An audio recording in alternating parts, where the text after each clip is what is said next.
Hello. Let me know if it's too much noise and I'll try to go move to my car. I can't hear you. It's good. You mute? Awesome. I'm just looking up some things. I got a little behind um, with sending some feedback to you. That's fine. We'll just let it flow tonight because I imagine that it's going to be a part two as with the other Yeah, I agree discussions. with you. So I think this Yeah, is going to be a great I, topic I think, tonight. the term, you talk about disempowerment is the equivalency for me in the feedback I've gotten to demasculate or emasculate. Hmm. Yeah. It's taking, Hmm. especially referred to men, but I think regardless of gender, disempowerment is a real thing for everybody. Absolutely. You okay there? Absolutely. Oops. Hey guys. Yeah, I am. Hey guys, jump on in. This is Dr. Leslie Rogers. We are about to start the Men Suffer 2, where we build awareness around men's mental health. So if you know anyone that may benefit from this discussion, tonight is going to be really great. So jump on and come join us, and we will get started soon. I am so excited because and I will say this, and I'm going to say it again, we sold out of the Mental Health Talk magazine. Good. So, woo, woo, woo, woo. So people are buying it, and they're buying subscriptions. Yes, folks are buying the subscriptions and other books on the site, Mental Health Talk website. They're buying books, and books are selling out on the website. So I'm glad that for you all who have purchased books from Mental Health Talk website, I'm glad that you are getting something out of it, and you are liking the materials that we put on there. So thank you guys so much for your support. And we will start. And we usually give it about 5 minutes, and then we'll get started. So I am at Myrtle Beach. So this is my self-care, guys. We talk about self-care all the time, and I love the water. Love it. I can come out here and self-reflect. I hope it's not too loud for you all, but sometimes when I get overwhelmed, and you guys know, those of you who follow me know that I talk a lot about self-reflection and self-care and meditation and mindfulness and things of that sort. And the water is one of my things to do when I kind of get overwhelmed and with life. I come to water and kind of de-escalate. So tonight's subject with Men Suffer 2 around mental health, we're going to have a great discussion tonight. I imagine that it's going to spin off into a part 1, 2, as the other discussions have done. But come on in. We're here. We usually give it about 5 minutes before we start to give you guys the time to come in. But tonight we're talking about, again, Men Suffer 2 around men's mental health and awareness. And tonight we're going to talk about empowerment. So it's going to be a really great discussion with really good information. Again, this is Dr. Leslie Rogers with Wayne Lassane, Coach Whiteman. So we'll give it about 5 minutes, and then we're going to get started into this discussion. Hey, First of Wayne, how are all, you doing? that's amazing background. Yeah. I like how you put that filter on there. I didn't know they had palm. I didn't know they had palm trees in Myrtle Beach. Yeah, That's a great green screen. Yeah, right. No, That's a great green screen. no, man. This is a filter I have on. This isn't the real thing. The last time I looked, it was 2023. That's a green screen. There's no. I'm looking for the haze around your head. Right. Where it just move real quick. See if we can get a haze. Absolutely. Everybody, if you're just joining, again, this is Dr. Leslie Rogers with Dr. Laura Whiteman. NFL elite performance coach for elite athletes, and Wayne Lassane, who's also working to get his certification in mental health. He's doing a great job. And we have about 3 more minutes before we get started. But tonight is going to be a great discussion. So please jump in and take your seats, have your cup of coffee, sit back, do whatever you do to relax. And let's get in on this discussion, because it's going to be great. The leaves are even moving on the tree. Look, that's amazing. Kind of added that, Gosh, you that got effect. You great got wind blowing, yeah, waves moving. Wow. Yeah, that's so dope. That's just sick. You know, Man. technology is amazing these days. Those are such You don't good know what they robots. can do. They look lifelike. Yeah. Absolutely. Hey, everybody. How are you doing? Come on in. Take a seat. Relax. We got 2 more minutes, then we're going to get this show on the road. Yeah, I came down here, took the dogs down here. Wayne is somewhere walking around here. Different Wayne. I'm not walking around on the beach beach with dogs. It's different Wayne. That would be an amazing use of technology. Yeah. Amazing.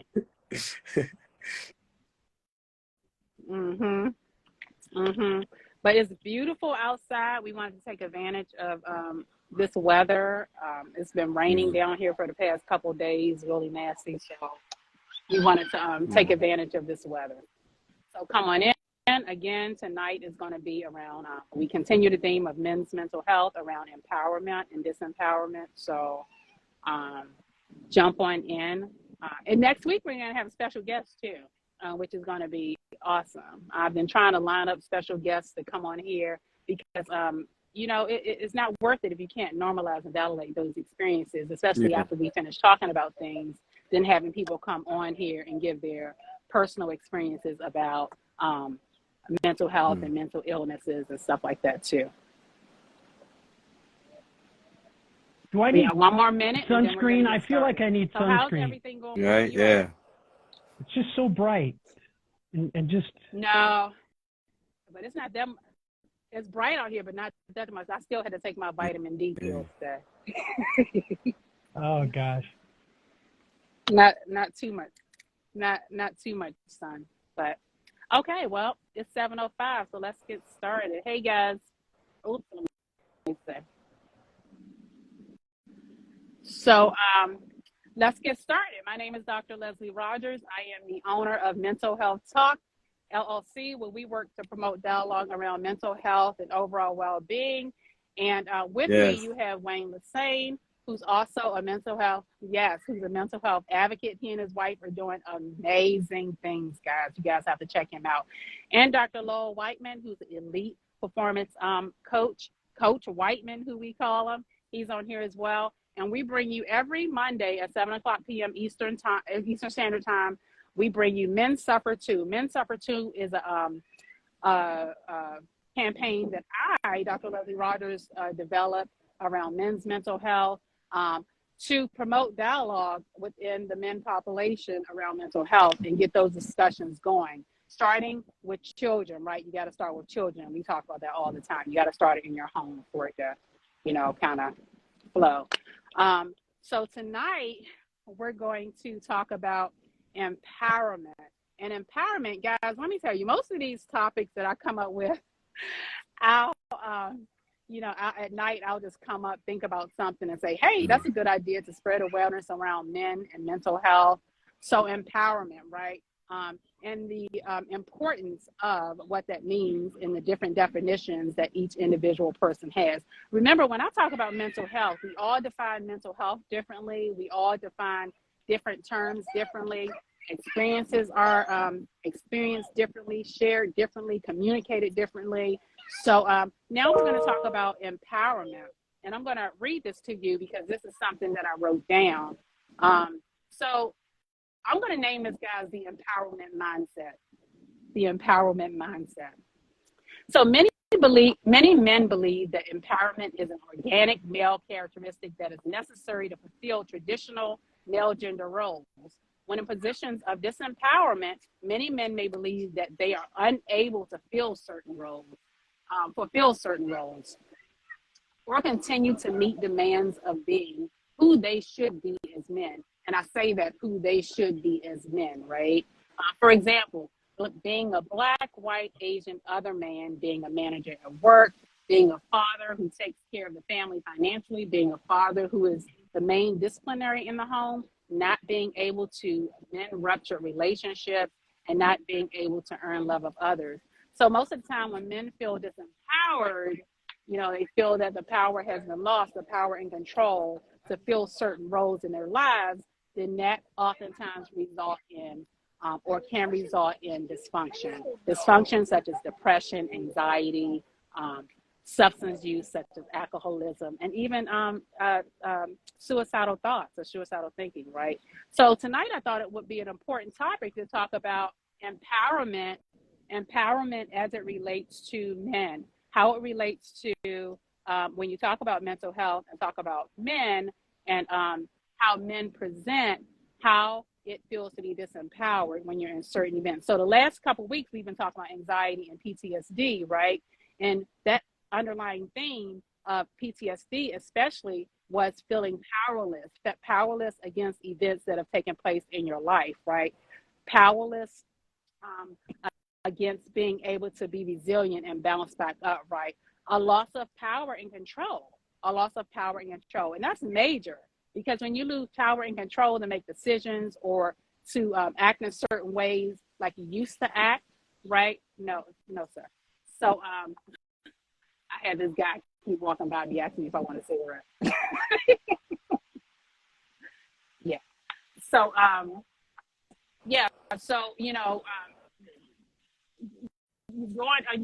talking about empowerment, how being powerless deems you vulnerable in certain, events or certain circumstances. And I thought it was important to talk about that.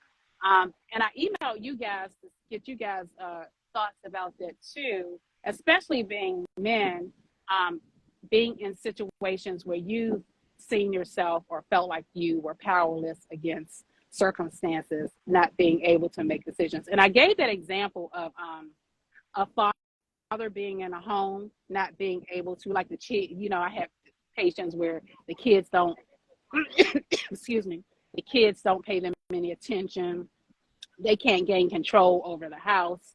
And, oftentimes men internalize that, right? Internalize as I don't have control over my own house, or I don't have control over disciplining in my house, or I don't have a say in my house, or I'm not respected. And when we go deeper to talk about why they feel that way, disrespect is that underarching theme there, feeling disrespected or feeling invalued, right? Yeah. Feeling invalued, feeling disrespected, and other reasons. So when we talk about a disempowerment, that internalization of what you're feeling in those cases, in those instances when you feel powerless toward certain events. So what do you guys think about that? Oh, well, so for me, it's I definitely love feeling love that you said, feeling undervalued, because I think that's huge. I think that a lot of times, because of culturally what our society tells us who we're supposed to be and how we're supposed to be as men, and when we don't meet those expectations, we don't not only do we not feel valued by others, but we don't even value ourselves at that point, and because we start to feel that we're not worthy, we're not enough, because we didn't do this thing that supposedly everybody else is doing, when in truth is we need to normalize, or I think we should normalize, that this is a different society there. Those traditional ways that we had at one point do not support a lot of our lifestyles in today's society. Like for instance, today women are making money. Not saying that women are making whatever the argument is, but some women are making more money than the men in the household. And when that's the case, let's normalize that. That doesn't mean that you're less than. It doesn't take away from you as a man because the woman is earning more money. It's actually, look at it as a benefit to the household in general. Like, this helps all of us get to where we want to be, and that it doesn't take away from us. And I think that right.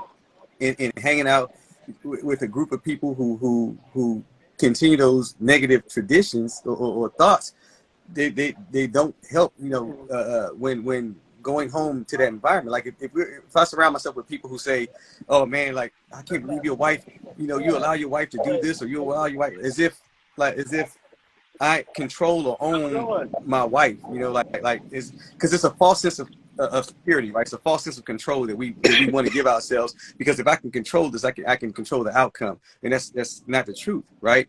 And so again, it's just normalizing that that we do things, that things look differently today, that you can be the house dad. You can be your wife or a person, your partner you're with, can make more money than you. You don't have to be this provider in the sense of monetary, because you can provide in so many other ways. Maybe you're a handyman around the house and you fix things, or maybe you cook food around the house and you provide the meals, or maybe you do all the shopping or washing of the clothes and so forth. And all these duties that men believe or have been told that these are women jobs, which are now are shared between the two. So that's just what comes up for me when I start thinking about it. Yeah, I like your reference, Wayne, to how men are, and women too, but men in this case are socialized into behaving certain ways and setting internal expectations based on that socialization. And yet, when in today's discussion, we look at the word empowerment, it embodies this you have empowerment when you have knowledge. You have empowerment when you have control of your life and destiny. You have empowerment when the skills you bring to the table are very well done. You're good at what you do. Yes. So the actions that are generated out of those empowered states define, in some regards, define who you are. So to your example, when you've got friends that are questioning you and your relationship with your significant other and partner about how maybe, you're being emasculated because of her behavior or his behavior, or any other comments that might try to bring you down, it would be logical with the presumption that I am skilled, I'm educated, I have knowledge, and from that I have confidence to give a response back to those folks and say, look, you can have your opinion, but this is where I am. This is where I land. This is what I gravitate towards and what I agree and believe in. And yet, that doesn't dismiss the fact that there's this gap between the masculine position that we've been socialized into and crossing that gap into an empowered state, regardless of the knowledge and skill and control we might have. And that I'm thinking about going back to Leslie's analogy of a father in a household where the kids are just not, connecting with them. And more than likely, those fathers who have those dilemmas are not demonstrating or sharing their skill, their knowledge, their control, and explaining where they don't have control. And basically admitting to the fact, I'm human. Perhaps you can help me, my 10-year-old son or daughter, in figuring things out. I think for us as men, when we engage those people who are resources, by some cases, the socialization that we define them as resources, like if you're married, your spouse is your resource, right? Well, that doesn't always happen because the communication isn't there. There's something that impinges the empowerment and it diminishes it to a disempowered state. Yeah. Presuming that we have resources like that in the family unit, in some case, men tend not to ask for it. Yeah. They don't engage the family power or the resource centers for support and guidance so that they have skills, they have control, and they have power. So for me, the graphic for me is this trench that I just walked up to. I'm this masculine being, and I don't know how to cross it. Yeah. And if I did, I'm empowered.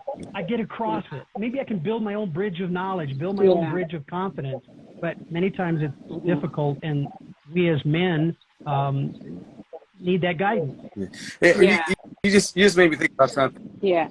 Wayne, really quickly, Wayne, can you, or Dr. Whiteman, can one of you guys type that in a comment? Many men, I like what you said, many men don't reach out for services, or many men don't, what you just said, Dr. Whiteman. I want that in a comment. Go ahead, Wayne. Dr. Whiteman's point, I think that a lot of things are assumed, right, when it comes to relationships and responsibilities, right, and not really spoken about, because so when two people traditionally come into a relationship, roles are assumed within that relationship already without unspoken, right? It's assumed that you're going to do this thing, and it's assumed that I'm going to do this thing instead of having a conversation. I think that in itself come into a situation as a man, you know, I think that you can speak on the things that you feel as though that work for you, or that you feel like you strongly can. I mean, sorry, this is what Dr. Whiteman's point was. That you feel like you can do, that you can bring to the table. Like, speak on those things. Like, look, this is what I can bring to the table. These are things that I can do. So we don't have to assume what I can do or what I can't do. And these are my strengths. And in that, we can now figure out, you know, what roles we can, so how we can support each other within, you know, this system that we've created for ourselves, you know. And even in just in life in general, right? You know, it's assumed that if you're not the leader, or you're not the top person, then you're less than, because, you know, again, men tend to peacock for one another. And if we can only understand and learn how to work together, opposed to putting one another down to try to vie for this upper position, you know what I mean? We could be, again, more successful in that regard. But again, society tells us it's a competition, and we always got to be better than the other one. We got to be the top person, the top earner, the top person that gets women, or and so forth, right? And I think that's so much so that it's a detriment to us as a society, because it tends to harm us more than it does help us. Right. Yeah. Absolutely. Those are great points that you all are making. So if you guys are just jumping in, we're continuing Men Suffer Too around men's mental health and awareness. So I wanted to read this really quickly because I think this is important. Further, how male empowerment was displayed culturally during childhood and by society. You mentioned that earlier, Wayne. Yeah. And by society and institutionally. May play a role in one's current worldview and self-expectations of being a man. So I'm going to repeat that really quick, because I think that's really important, right? When you're talking about it defining empowerment, it's not only how you define empowerment, it's past experiences of empowerment and how empowerment was displayed in your home growing up as a child, and in other environments as well. So further, how male empowerment was displayed culturally during childhood and by society and by institutionally may play a role in one's current worldview and self-expectations of being a man. And when I wrote that, I just wanted you guys to know the importance of when you look to define what being a man is like, or the expectations of a man, and etc. It's so important to look back in time over the course of your childhood and how it was displayed in your home, because that's how first instances of being taught what something is or what something looks like, right? How like in a man, like being a man, how your dad was in the home, or how your grandfather was in the home, right? Or how the mother was in the home, and how the mother and the dad, how they communicated with each other. All that plays a role into how we define certain behaviors that we engage in when we, let me just take that back. How we define our own identity as men and women, right? We learn over the course of child rearing, right? Mm-hmm. So going back and understanding how that all play a role. Yeah, I think that's a great point. In not to cut, but so to speak to that, I tell a story often, right? Going back to my childhood. So it goes back to my childhood in a sense. So I have 4 boys, and so I parented my oldest son how I was parented, because that's how I understood how parenting was. But I learned a lot about parenting and even how to be a man, and so I changed my parenting style with my younger kids. So about a year ago, we were in Florida and with my father, and we were all sitting around, and my father said to me in front of the boys, he said, "I love how you are with your sons." He said, "It's amazing how you are with them, and how you show up for them, and how they love you and how you love them." He said, "You know, I wish I could have been there in the same way for you, but I only parented how I knew how to parent because of my father, and my father parented me how he knew how to parent because of his father. And so to see that you've broken the cycle, and you're able to show up in a way that I could have never shown up because of, how, I get to see how you are with your kids, and because I didn't have the opportunity, it's amazing to me." So just in that in itself, right, I feel I have to understand and realize that our parents grew up in a very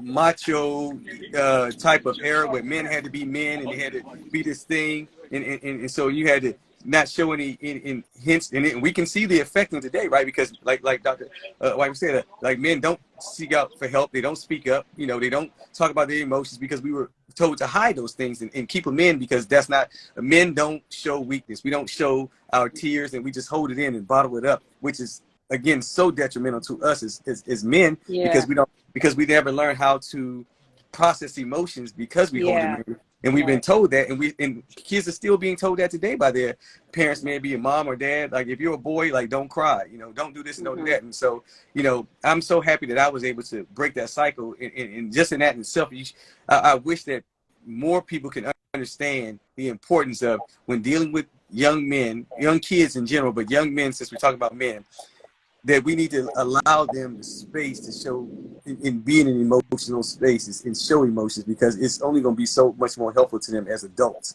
because they'll understand how to process emotion. I'm glad you brought that up, Wayne, because it's been a difficult situation for the male role models in the families to differentiate between dad versus granddad versus great granddad.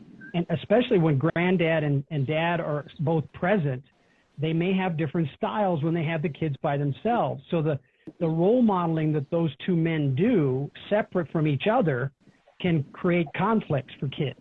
And then when you add the social pressures that are still there for what is the definition of masculinity, what is the definition of empowerment, and these kids see other examples of that through social media, which is many times done on their own by themselves without any moderation at all from any role model, male role model of any kind. And then they go and hang out with friends and colleagues, or in my world, they go see a sporting event. And they come back and start doing things on the basketball or football field. I'm going, where in the hell did you get that from? Oh, well, I saw LeBron do that, or I saw, Aaron Rodgers do that. I said, well, that's great, but they're making millions of dollars to get by with that. Yeah. And that's that, so not that, a coach is trying to emasculate the young man, or a coach is trying to bring them down. He wants to they should be doing it with a sense of giving them more control. Yeah. Here's the things you're capable of doing. I know who you are. I know your capabilities. And let me not let you get stuck in the gap between masculinity and empowerment. Yes. Let me keep you in that realm. Yeah. The other thing you mentioned that was really interesting is the communication between parental units. And there's a great book, and you may have heard of this. Deborah Tannen is one of my favorite authors about male-female relationships. And she wrote this book years ago called You Just Don't Understand. And one of the things that she puts in the book at the first time is a man coming up to a woman standing on a traffic corner and kind of looking around, and before she even asks anything, the man comes up and assumes she needs direction. His masculinity took control, and he just started saying, well, where would you like to go? And she gave him an address. She didn't tell him that she already knew what she was doing. She just said, I'm going here. He said, well, and he gave him all the directions. He basically defined mansplaining to this woman. And then she decided to say to him, well, I'm from the Bronx. I know exactly where I'm at, and I've been to this place many times. I'm just trying to decide which place I want to eat at. Wow. And so it's interesting to me how there's a very real connection between masculinity and empowerment, because they're both sentiments and feelings of control. You want to have control, but the differentiation that creates the gap between the two of them is the socialization. How have we been trained to respond as a male in certain situations that require me to apply my knowledge, apply my control, my confidence? And many times it's been influenced by people that aren't you. Yes. And yet that's the only example you have for behavior. And you wind up getting yourself into trouble because it really isn't you. You don't own what they tell you to do. Yes. And it's situational. So I'm really excited about this topic. I think it opens up a lot of great doors for us. Yes, me too. And it just speaks to, a lot of men, when I talk to them, and you hear this spoken about often, would you rather be respected or loved? And a lot of men say they'd rather be respected. And I think that, again, respect is a false sense of security, because as soon as somebody don't respect you, now they cross all your boundaries. They do the things that you didn't want them to do, that you was trying to hold them to. But if they love you, then they're going to to move with care around you, and they're Yeah. going to, you know, and it's so different, you know. And I don't want anybody to fear me or whatever. I would much rather somebody to come in with a loving perspective and love for me, because I think that then we can help each other, and it's going to be so, the relationship will be so much better, and I can trust them, and they can trust me to an extent. Right. Yeah. Now, so again, and then when talking about respect is subjectively defined, right, by the individual. So let me say this. So I wrote down the word safety, because a lot of things that you were talking about, especially when you talk about going backwards into childhood, when you talk about safety, a lot of times when parents interact with kids, especially when you're talking about men interacting with their children, especially in minority communities, right? These behaviors become safety behaviors. So in order to keep your child safe, you teach them safety behaviors as well, right? And safety behaviors might include not being vulnerable in certain situations. And when you go back, Wayne, and you say, oh, men are told not to cry and not to feel and not to emote and not to other things, right? How much of that is safety behaviors, right? To not go out into the world and feel weak so that you can become victimized, or so that you can become taken advantage of, and et cetera. So when we talk about this, you know, I like to look at it, especially when I'm in therapy, to talk about how much of these behaviors are safety related behaviors, because a lot of men, when they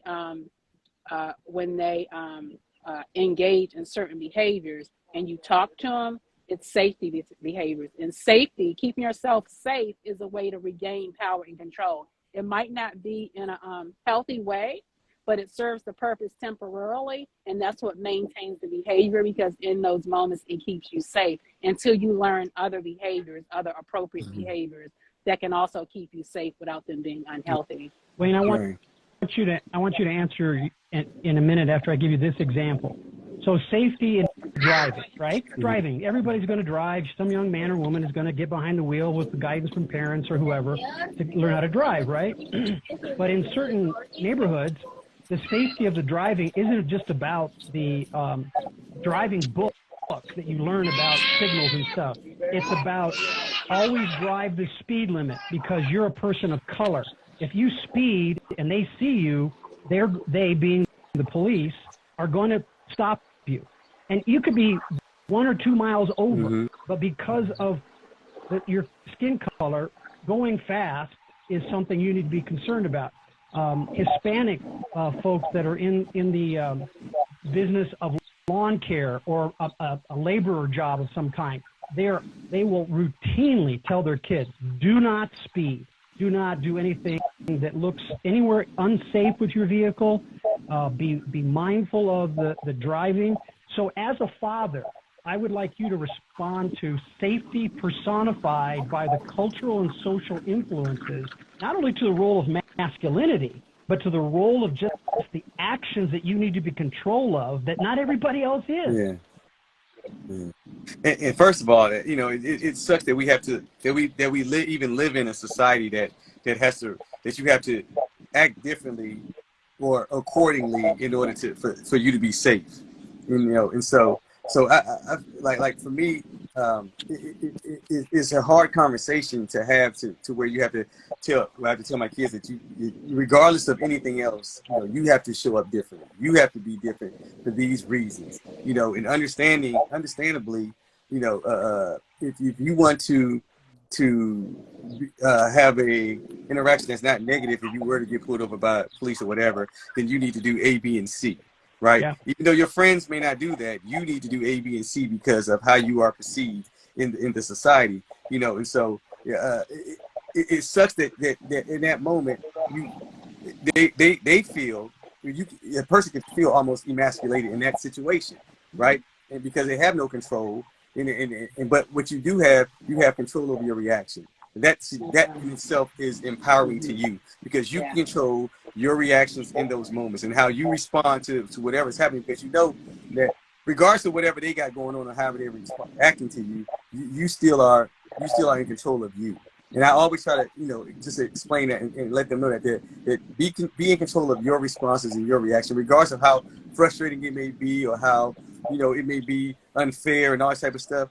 just be mindful of how you respond, because again, like I think this is the greatest thing to say, that the good thing is that there are courts and there is laws, and you can always fight the fight after the fight, but in that moment you need to be very mindful of your responses and your reaction. Yeah, the control piece, that in the moment you control these things. Here's your list. Remember them, and know exactly how you're going to respond with the things that you can control with. And it goes beyond just like a vehicle or public efforts. Relationships. Yeah. You and I have talked about this before, about how when you were growing up with your peers, your male peers, you guys had this dialogue about how you're going to approach women, and how many women should you approach, and how am I going to do that, and what do I perceive as the outcome for me based on, if I behave this way, the woman should respond in a reciprocal kind of way.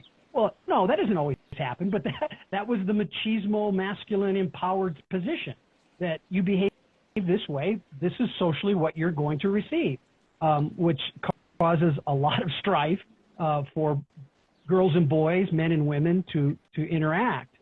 It goes back to my point about, if I'm stuck in the gap between masculinity and empowerment, how the hell do I get out of it?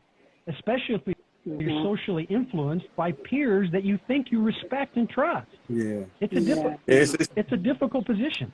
It is. And I take that back to unlearning a lot of things. It's just a lot of unlearning, reframing, unconditioning, around a lot of things. I think that, for instance, men can learn how to embrace one another more, right? I think that we can, we live in such a hetero society that anything outside of that is deemed not normal. But hugging your friend or telling your male friend that you love him is empowering in itself, right?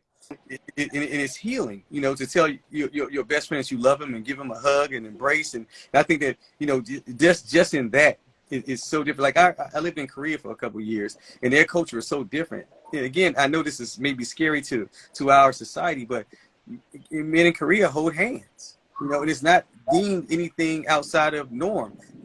They sit on one another's lap, whatever. And I know that we may view these things as different, but for them, it's just they're okay with that. It's not anything sexual, And we could take some of these things from other cultures that we can bring into our own culture. Just looking at things differently and being kinder to one another, and knowing that there is no hidden agenda, any behind me telling you that I love you or giving you a hug. Those things are things that we can definitely would be beneficial to us as men to gain that love, that brotherly love from one another. Absolutely. And guys, I often say that worldview is mixed up in that too, right?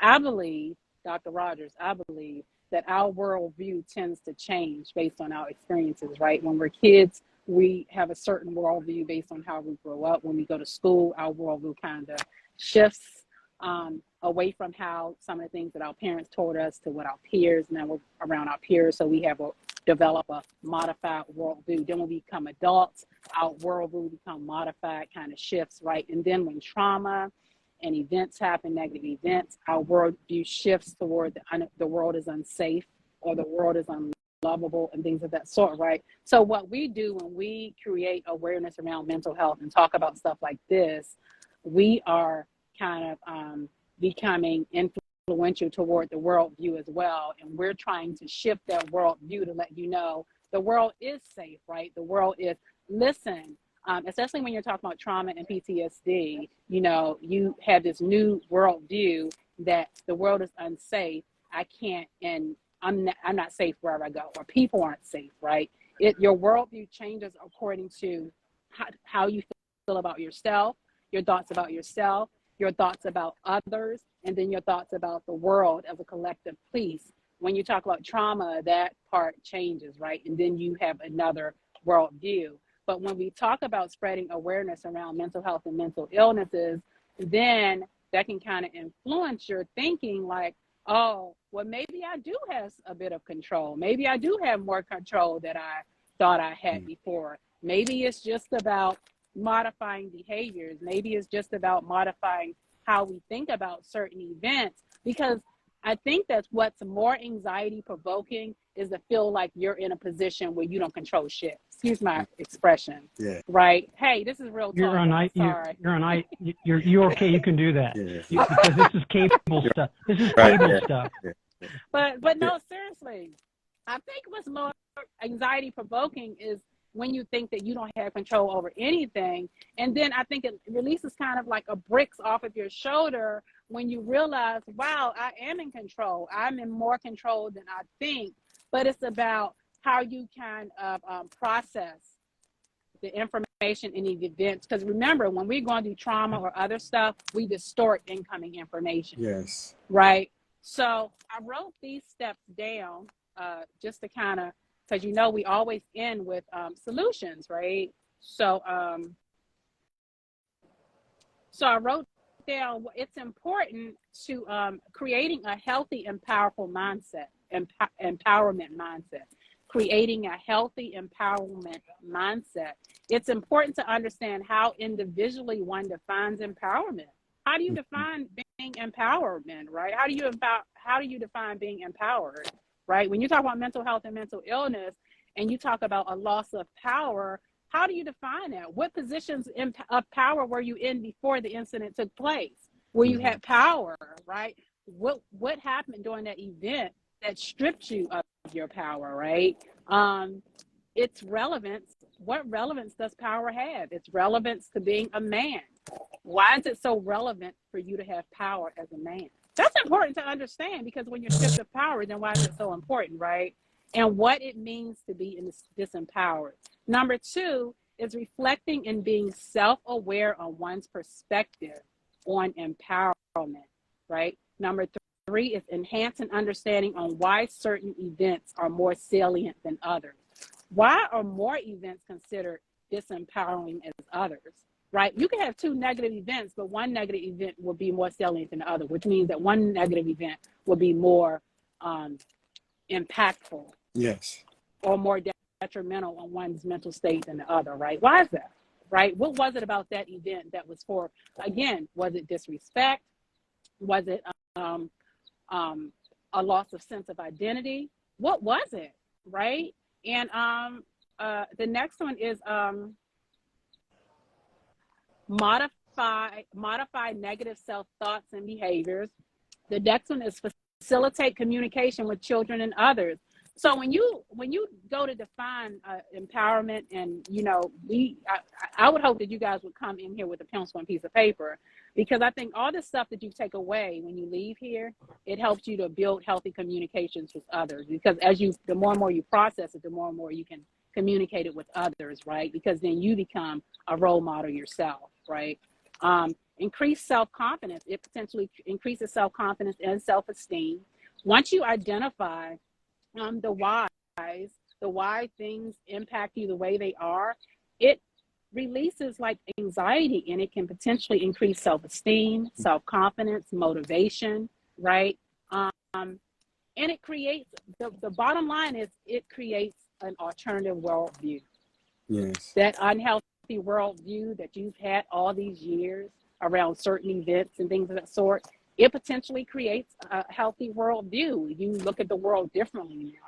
You live in the world differently, right? Yeah. And if you can live in a world differently and you can create an alternative worldview, then guess what? Then you're presenting differently to the people you're around. You're presenting differently to your children. Yeah. You're presenting differently to your loved ones, right? So when you talk about mental health, it's all about eliciting awareness around these faulty beliefs that we once had or continue to have, and we modify them, right? So that we can continue to live, or start living, or restart living meaningful lives. Because at one point in your life was meaningful.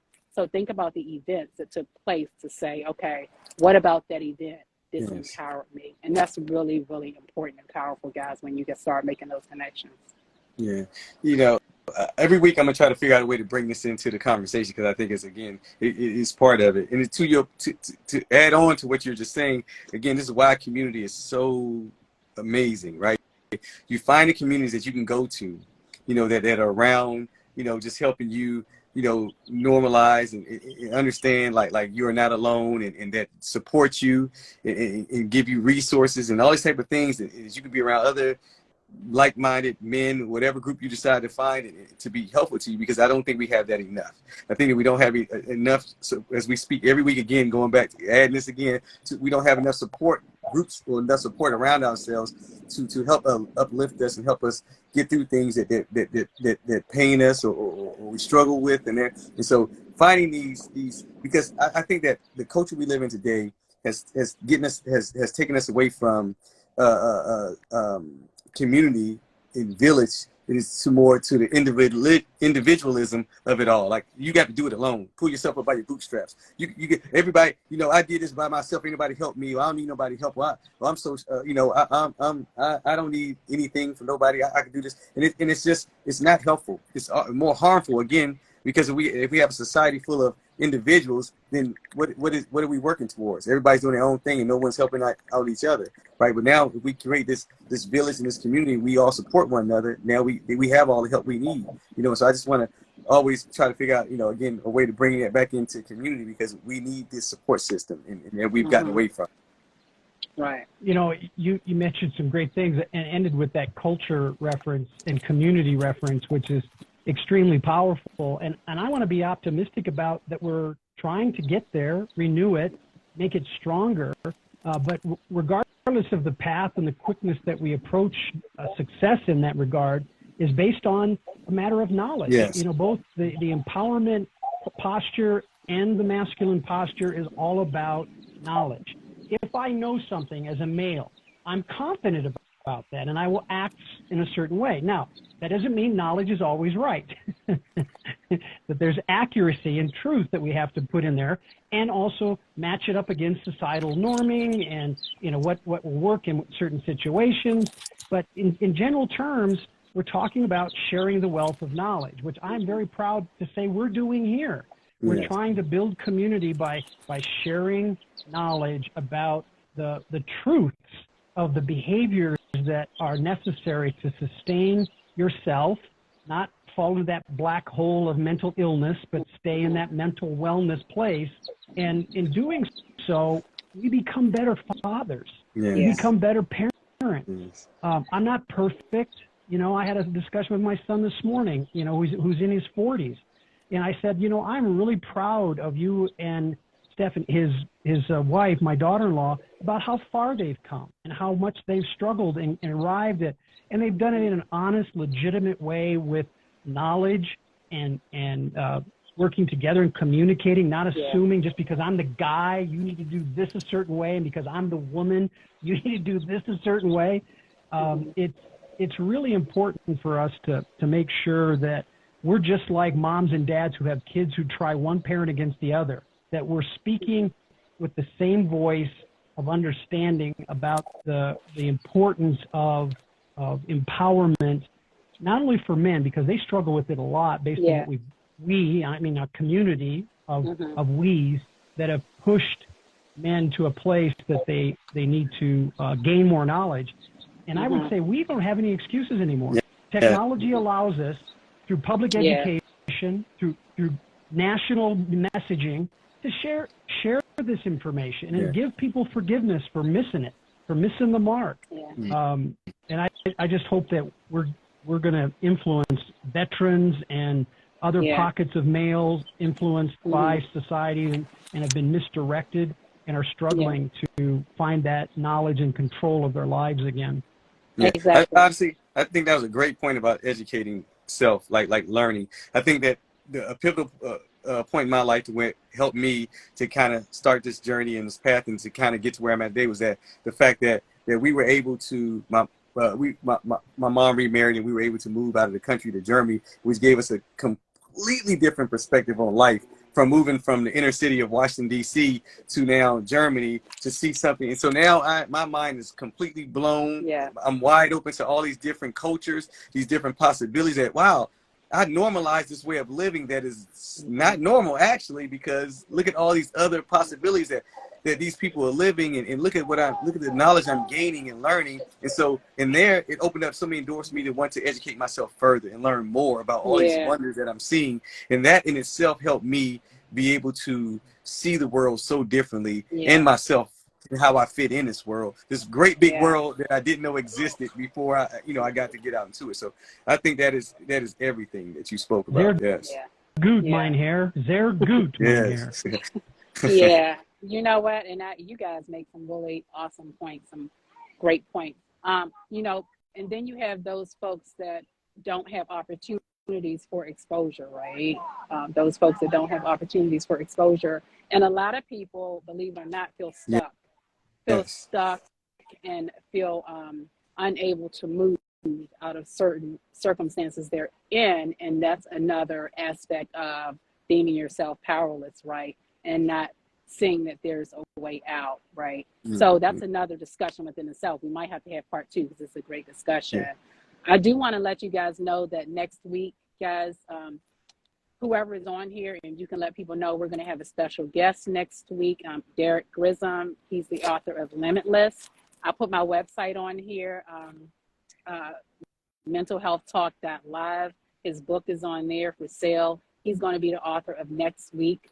He has an amazing story. I'm not going to give that up and tell you his story. We're going to post stuff, right, and give good bio. But he's going to be on next week talking about his story and how he's overcome and become a successful person. He's a successful author. Also, I'll let you know, When That Day Comes by Christopher Hoyer was sold out on the website. We just got more copies, and he personally signed each copy. And it's awesome because Chris put his own personal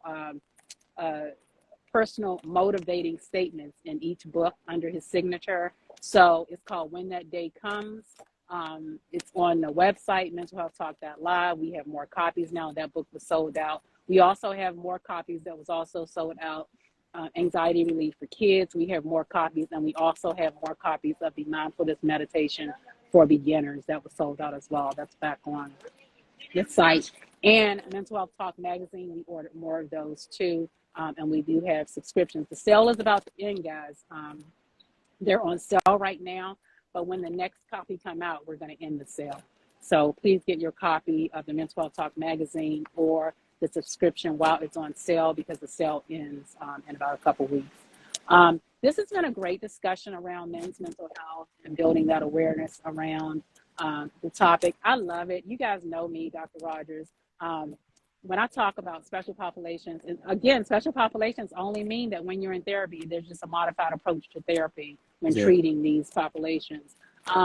I love dealing with special populations such as men, first responders, law enforcement, veterans, military. I love working with those populations because you gain so much and you gain so much insight and awareness, right? And I love being a part of watching those light bulbs go off when you're talking to them and they're like, wow, I didn't even think about that. I just love it. So I love you guys, and I'm so glad that you guys are coming out, showing up every week on Mondays. We're having more and more people come onto this site, and I thank you so much. It warms my heart for supporting my cause and Dr. Whiteman and Wayne's cause. And we're always looking for people to join our Men Suffer Too campaign. We're still working on the retreat, the men's retreat. And then once we finish working on that, then we'll get that out and start advertising for that as well. We're trying to have it in Pigeon Forge, Tennessee, and it's beautiful mansion, beautiful, that sits on a cliff. So we're still working on that. Limited attendance, Leslie. Make sure everybody knows that. It's a first come, first serve. Yes, and we're already getting people that saying that they're interested in that. So please stay tuned. We're just trying to figure out the details, work out the final details so that we can get it out there. But you'll meet the Men Suffer Too, 3 of them, Men Suffer Too men that will be with us. Dr. Lowell Whiteman will be with us. So, and we have others that will be with us too. So stay tuned. Thank you guys so much. If you guys have any more final words, Lowell and Wayne, if you don't, then we'll end, and we'll be back next week with Derek Grissom. You guys have anything else? Yeah, bring that background with you next week. Yeah, you read my mind, Wayne. You know, she's talking about how great we are, how much she loves us, and she's sitting in front of the ocean. Yes. You know, and then you know, she put the hood up, making it look like she's a little bit chilly. Yeah. I a little am. cold. Like I don't have any sympathy for you at all. I am, guys. It is chilly out here, and again, hey, I had to get some self-care out. I'm so tired. I've been working with patients. I'm back to seeing patients on the weekends, and it's been busy. Busy. Yeah. Doing the good work. Everybody have a great rest of your week. Yes. Be empowered. Be empowered to the place that makes you the best that you can be. I agree. Absolutely. Take, again, guys, when you come in here, bring a pencil and paper and take this stuff back with you and reflect on it because it is very helpful in increasing your awareness around yourself. And what's important is more important for us. It's important for us to say something, but it's more important for you guys to take it away and become self-aware of yourselves. Yes. Right. I agree. All right, guys, this is Dr. Leslie Rogers, and we are out.